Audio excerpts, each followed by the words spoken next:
My name is Christine Cabrera, and I'm 48 years old. Don't ask about my biology. And I have been happily married for 19 years. And we've been blessed with 2 children.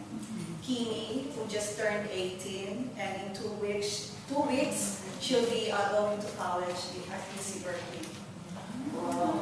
And also my second child, Kimo, he'll be 11th grader, and we live in Rockland, California.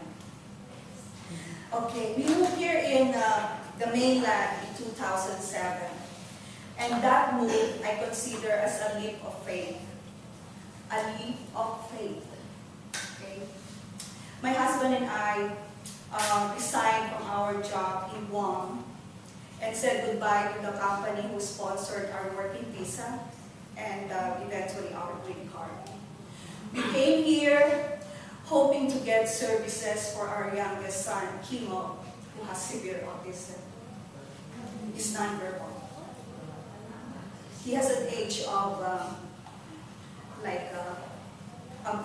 verbally, his speaking skill is like of a 1-year-old. And cognitively like of a 3-year-old. And he's 16 now.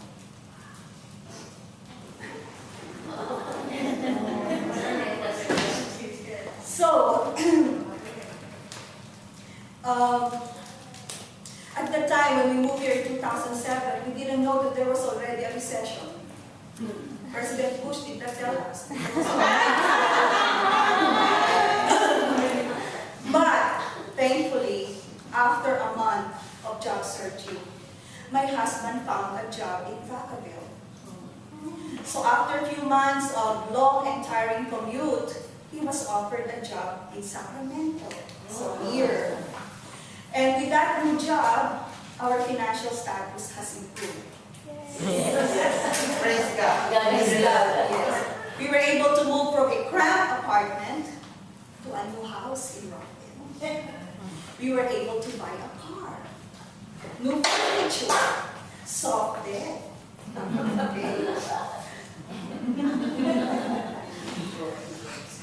And most of all, we were able to find services for my son. He now has a speech therapy, in school and outside school, occupational therapy, in and outside school, behavior intervention. I have tutors coming to my house every day, teaching my son after school.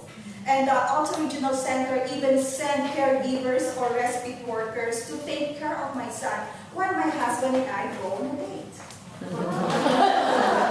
And the government even pays me to take care of my own son.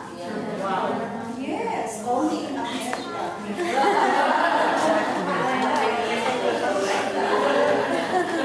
And to make things even better, we became U.S. citizens. And we were living our American dream, sisters. Our American dream. Now, things seem to be perfect, right? Almost perfect. I told myself, wow, the leap of faith had paid off. But you know, ironically, sisters, that's what's missing. The faith. The faith for God is what I'm missing. I thought that we were devout Catholics. We went to Mass. We say grace before meals.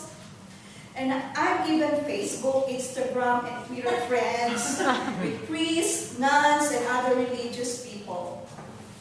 But I wasn't sure whether the way I acted as Catholic was because I had a real relationship with God, or was only because I was following rules and customs that I've known since childhood.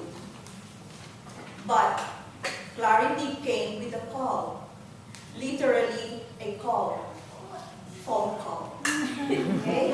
One Sunday afternoon, I had been sitting next to 2 elderly, sorry, but you're really two elderly Filipino women here in St. Rose Church. And after Mass, I decided to compliment them with their singing voices. voices. We converse the way Filipinos abroad usually do. And we all exchange contact numbers. Here's your number. Okay, so I did. I gave my numbers. So, here's when the call came. A few days after the Mass, my phone rang. A certain Connie Monyoa was on the other side of the phone. Hi, Christine. This is Connie Monyoa. I got your number from Norlita and Polita. So I told myself, what? These Filipinos just giving away my cell phone number without permission? Okay. So, to cut the story short, Sister Connie Monyoa invited me to attend to talk here in St. Rose. So, before I knew it, I already arrived early here in St. Rose. And as when people came streaming into the room, carrying the caldero, lugaw, arroscado, I think, and a tray full of egg sandwiches, and 2 gallons of water, they asked me, are you a candidate? Are you one of the candidates? And I said, what candidate is your election? So, when I came home that afternoon, I told my husband about my first talk here in St. Rose. And he was happy to hear what I learned in the meeting and the friends I gained, the elderly friends I gained. Okay? So, however, he also warned me about the not so good things about Filipino communities here in the U.S. and elsewhere. So, every week since then, I attended the CLS meeting and household meetings and conference in San Francisco and recollection and retreats. Okay? And on December of last year, I was dedicated and became a household servant.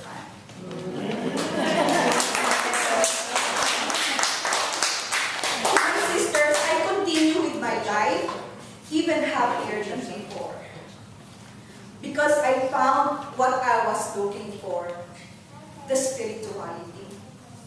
The spirituality that trumps any worldly convenience. Now, instead of watching the bus, thank you. Now you're the tissue lady. Because I'm the tissue lady here in Roseville. I always give tissues to the crying ladies. So now every afternoon, instead of watching the bus with Boya Bulga, I prioritize going to Mass. It's not because I have to follow a rule. It's because, sisters, I now have a relationship with God. And of course, a desire to better in my faith. During Mass, I heed the gospel, and afterwards, I apply it to my daily life. And as I've grown closer to God, I've grown closer to my family. And I find joy in my new friends, my elderly friends, in the handmaids. They're like my mothers. Yeah. And I find peace in the scriptures. Yes, caring for my special child is very challenging. My 2 household sisters, Sister Socorro and Sister Maria, can attest to that. Every time we have household meeting, my son, the behavior, crying, shouting, and moving up and down. But with the Lord around me, I find peace. I find strength. With my newly reformed faith, my sisters, I have a never-ceasing source of hope and grace. And like what the sister said, I'm trying to emulate our Blessed Mother. I always beg for God's Spirit to fill me, the divine wisdom. So now, my sisters, at this very moment, I can tell you that I am living a good life. Together with my husband and my 2 children, we're living a life for the Lord.